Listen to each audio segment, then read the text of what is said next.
का शाम के 7 बजने वाले हैं। वक्त है आप सभी के पसंदीदा कार्यक्रम म्हारो राजस्थान का। आप सबके साथ मैं हूं प्रियंका राय। बुलेटिन में सबसे पहले बात बजरी घोटाले में सीबीआई की एंट्री की करेंगे। बूंदी जिले में बजरी के अवैध परिवहन और बजरी चोरी के मामले में सीबीआई की मुस्तैदी से जिले के अफसर्स में हड़कंप मच गया।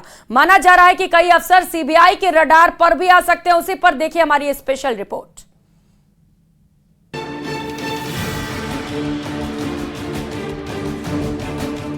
बजरी से जुड़े मामले को लेकर सीबीआई एक्शन में है। तस्वीरें बूंदी के हिंडोली की है। शनिवार को सीबीआई की टीम तालाब गांव में बजरी माफिया से जुड़े एक ट्रक ड्राइवर के घर पूछताछ के लिए पहुंची। सीबीआई से जुड़े अफसर कार्रवाई पर कुछ कहने से बचते दिखाई दिए, लेकिन पुलिस प्रशासन से जुड़े अधिकारियों और कर्मचारियों में हड़कंप है। दरअसल बजरी के अवैध खनन और परिवहन को लेकर हिंडोली के तालाब गाँव के एक शख्स ने हाईकोर्ट में याचिका डाली, जिस पर कोर्ट ने सीबीआई को जांच का आदेश दिया। मतलब साफ था, बजरी सिंडिकेट को लेकर अदालत मान चुकी थी कि स्थानीय अफसरों की सांठगांठ से माफिया के खिलाफ कोई निर्णायक कार्रवाई नहीं होती, और होती भी है तो सिर्फ और सिर्फ खाना पूर्ति के लिए होती है। अदालत की नजर में प्रभावी कार्रवाई सिर्फ और सिर्फ सीबीआई की टीम ही कर सकती है। तभी अदालत के आदेश पर एक्शन में आई सीबीआई टीम की मुस्तैदी से अधिकारियों में हड़कंप मचा। माना जा रहा है कि कई अफसर सीबीआई के अब रडार पर आ सकते हैं। वैसे एसपी साहब आश्वस्त कर रहे हैं कि उनके जिले में अवैध खनन का कोई मामला नहीं। हाँ, बजरी के अवैध परिवहन की चंद शिकायतें जरूर आती है, जिस पर पुलिस तुरंत कार्रवाई करती है। जो बूंदी में है वो यहाँ से अवैध खनन का कोई है ही नहीं, क्योंकि बनास हमारे यहाँ किसी सीमा से नहीं लगती, तो अवैध खनन का हाँ जरूर यहाँ से कभी चोरी छुपे या परिवहन की शिकायतें आती है। उस पर पुलिस द्वारा समय समय पर प्रभावी कार्रवाई की जाती है।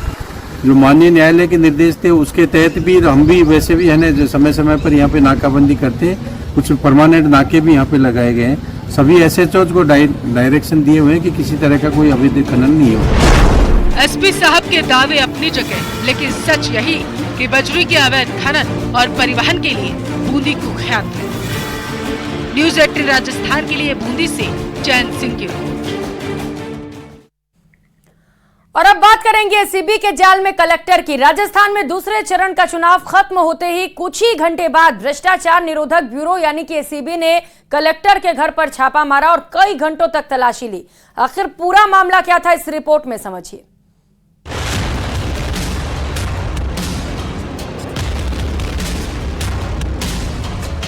भजनलाल सरकार लगातार एक्शन मोड में है और भ्रष्टाचार के खिलाफ जीरो टॉलरेंस नीति के तहत भ्रष्टाचारियों पर कार्रवाई भी जारी है, और इसमें सबसे बड़ी भूमिका निभा रही है प्रदेश की एंटी करप्शन ब्यूरो। एसीबी की टीम ने दूसरे चरण का मतदान खत्म होने के बाद ही एक बड़ी कार्रवाई को अंजाम दिया है। एसीबी ने दूदू जिला कलेक्टर हनुमान लाल ढाका की सरकारी आवास पर रेड मारी और कई घंटों तक तलाशी ली और कई अहम दस्तावेज और रिश्वत मांगने के सबूत जब्त किए। बता दें, दूदू जिला कलेक्टर पर यह आरोप है कि उन्होंने एक फर्म संचालक की जमीन का रूपांतरण करने की एवज में 25 लाख की घूस की मांग की थी। हालांकि परिवादी पैसों का इंतजाम नहीं कर पाया, जिसके बाद 15 लाख के बदले काम करने की डील फिक्स हुई, जिसमें से 7.5 लाख डाक बंगले पर मंगवाए जाने का खुलासा रिकॉर्डर से हुआ है।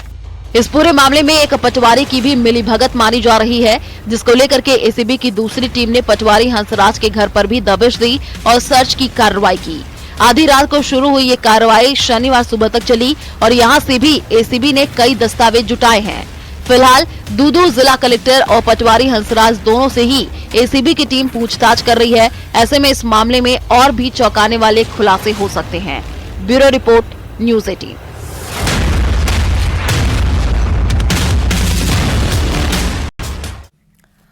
और रुक करेंगे कोटा से मिल रही बड़ी खबर का। कोचिंग सिटी से एक और छात्रा लापता हो गई। छात्रा का 8 दिनों से कोई सुराग नहीं लग सका है।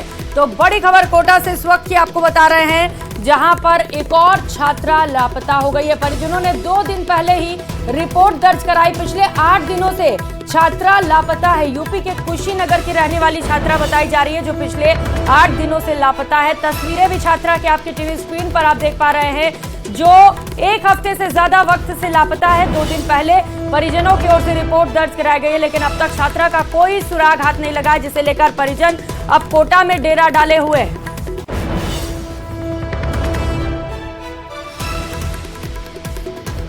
और बालोतरा से मिल रही बड़ी खबर का रुख कर लेते हैं। रविंद्र सिंह भाटी को धमकी मिली है। निर्दलीय उम्मीदवार है रविंद्र सिंह भाटी, जिन्हें सोशल मीडिया पर धमकी दी गई है। धमकी में नाम रोहित गोदारा का लिखा हुआ है। रविंद्र सिंह भाटी को सुधर जाने की धमकी दी गई है और कहा गया है कि ठीक हो जाओ वरना जान से मार देंगे। तो धरना प्रदर्शन चल रहा था। धरना प्रदर्शन में रविंद्र सिंह भाटी भी मौजूद थे। इसी दौरान सोशल मीडिया पर वो जब लाइव संबोधन कर रहे थे, उसी दौरान यह धमकी उन्हें दी गई। दो अलग अलग तस्वीरें इस वक्त आपके टीवी स्क्रीन पर आप देख पा रहे हैं, जहां पर रविंद्र सिंह भाटी निर्दलीय प्रत्याशी को जान से मारने की धमकी दी गई। पहली तस्वीर भाटी के संबोधन की आप देख पा रहे हैं, जबकि दूसरी तस्वीर लाइव के दौरान जो धमकी दी गई, रोहित गोदारा नाम से यह धमकी मिली है। चुनाव परिणाम कुछ भी हो, लेकिन रविंद्र सिंह भाटी सुधर जाओ, थोड़े दिनों का ही मेहमान है, अगर समय रहते सुधरा नहीं तो। ये जान से मारने की धमकी तीखे तेवर यहां पर दिखाई दी है। रोहित गोदारा ने यहां पर लिखा है कि अगर वो सुधरे नहीं तो थोड़े ही दिनों के मेहमान है, यानी कि जान से मारने की धमकी रविंद्र सिंह भाटी को दी गई है। हालांकि पुलिस ने पूरे मामले पर संज्ञान भी लिया है और पुलिस का कहना है कि जल्द ही पूरे मामले पर एक्शन लिया जाएगा।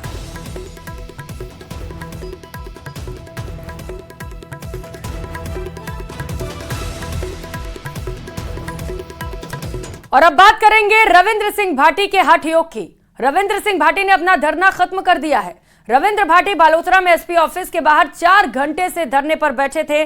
भाटी बालोतरा में एसपी ऑफिस के बाहर अपने समर्थकों के साथ मौजूद थे। भाटी को वार्ता के लिए एसपी ऑफिस के अंदर बुलाया गया। भाटी 2:43 पर वार्ता के लिए पहुंचे। तकरीबन 1 घंटे की बातचीत का कोई नतीजा नहीं निकला था। इसके बाद दूसरे दौर की वार्ता शुरू हुई, जिसमें पुलिस ने एफआईआर लेकर कार्रवाई का आश्वासन दिया। वार्ता में एसपी कुंदन के अलावा एएसपी धर्मेंद्र यादव और अन्य अधिकारी भी शामिल रहे। आपको बता दें कि बाड़मेर जैसलमेर लोकसभा क्षेत्र से निर्दलीय प्रत्याशी रविंद्र सिंह भाटी समर्थकों के साथ मारपीट और चुनाव में गड़बड़ी का आरोप लगाते हुए बालोतरा एसपी कार्यालय के बाहर दोपहर 1:30 बजे से धरने पर बैठे थे। शाम 5:30 बजे धरना खत्म हुआ। भाटी ने मांग की कि कार्यकर्ताओं के साथ मारपीट करने वालों पर कड़ी कार्रवाई की जाए। इस संबंध में एफआईआर बायतू पुलिस को सौंपी गई है।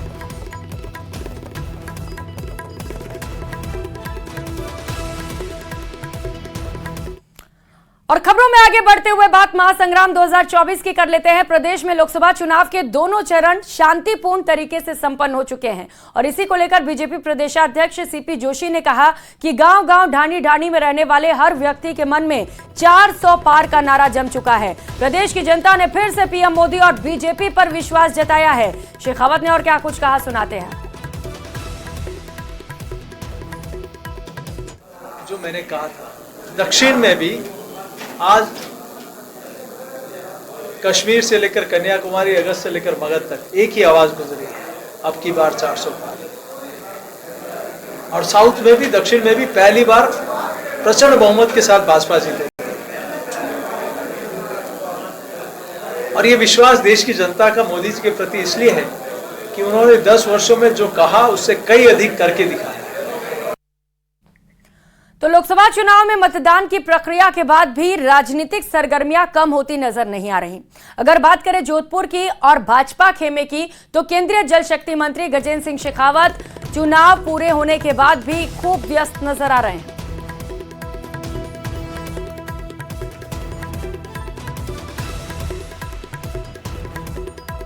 लोकसभा चुनाव के मतदान की प्रक्रिया पूरी हो चुकी है और कहा यह जाता है कि थकान हो जाती है और थकान होने के बाद नेता अक्सर अगला दिन जो है वो रेस्ट के नाम पे बिताते हैं, लेकिन यहाँ जोधपुर में स्थिति बिल्कुल उलट है।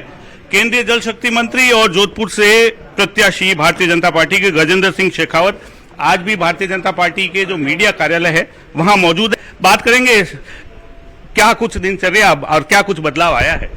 अभी तो मुझे कोई बदलाव नहीं लग रहा है। पिछले 1 महीने 1.5 महीने से इलेक्शन की जो व्यस्तता थी, आज तो अब क्योंकि इलेक्शन जिस उफान पर जाता है, कार्यकर्ता इतने परिश्रम करते हैं, लगातार 1 महीने तक सब लोग शायद घर बार, भोजन पानी, व्यापार व्यवसाय सब कुछ भूल करके केवल एक ही काम, चुनाव के लिए काम कर रहे थे। तो वो जो उफान है वो धीरे धीरे सब सेटल होगा, सब लोगों से बातचीत होगी। मुझे क्योंकि पार्टी का निर्देश है तो मुझे आज रात्रि में और ये कार्यक्रम यहाँ का दीघा कवर का होने के बाद में मैं पंजाब जाऊंगा। अगले 1 महीने तक अभी जो शेष बचे हुए 5 चरण के चुनाव में, उस 5 चरण के चुनाव में व्यस्तता रहेगी। महापर्व के रूप में देखा जाता है और संगठन का काम है, सभी लोगों को लगना पड़ता है। किस तरीके का फीडबैक आया है 8 विधानसभा से?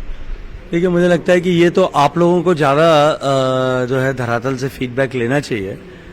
लेकिन मैं पहले दिन ये कहा था आपको, चुनाव प्रचार जिस दिन शुरू नहीं हुआ था, टिकट मिला था उस दिन, जिस दिन मैंने नॉमिनेशन भरा था उस दिन भी कहा था, जिस दिन सामने वाले प्रत्याशी का टिकट अनाउंस हुआ था उस दिन भी कहा था, जिस दिन उन्होंने नॉमिनेशन भरा था उस दिन भी कहा था, जब प्रचार समाप्त हुआ था तब भी कहा था, और जब मतदान समाप्त हुआ तब भी कह रहा हूं, प्रचंड बहुमत से भारतीय जनता पार्टी जीतेगी, कमल खिलेगा।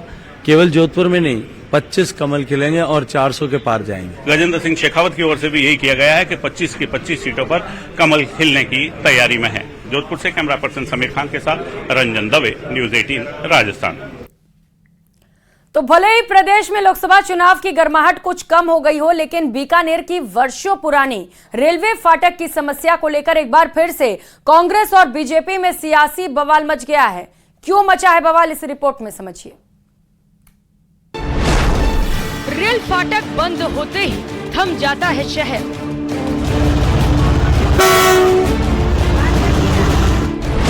कई समय पर नहीं पहुंच पाते दफ्तर,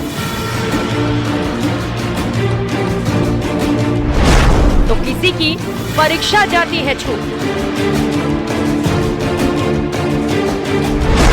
एम्बुलेंस में सांसों की डोर जाती है टूट। 4 दशक से हो रहा इंतजार, बीकानेर की सुध लो सरकार।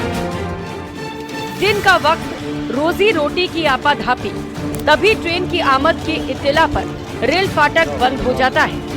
आप कहेंगे ये भला कौन सी समस्या है, हर आदमी को इस समस्या से 2-4 होना ही पड़ता है। लेकिन यहाँ बात इतनी भर नहीं है। जी हाँ, बीकानेर में रेल फाटक ऐसी समस्या बनी हुई है जो पिछले 40 सालों से भी ज्यादा वक्त से चली आ रही है। 40 सालों से, इसीलिए कि जिस वक्त रेल लाइन डाली गई तब ये शहर की जरूरत थी, लेकिन धीरे धीरे शहर का विस्तार हुआ और अब वो रेल लाइन शहर के बीचों बीच हो गई है।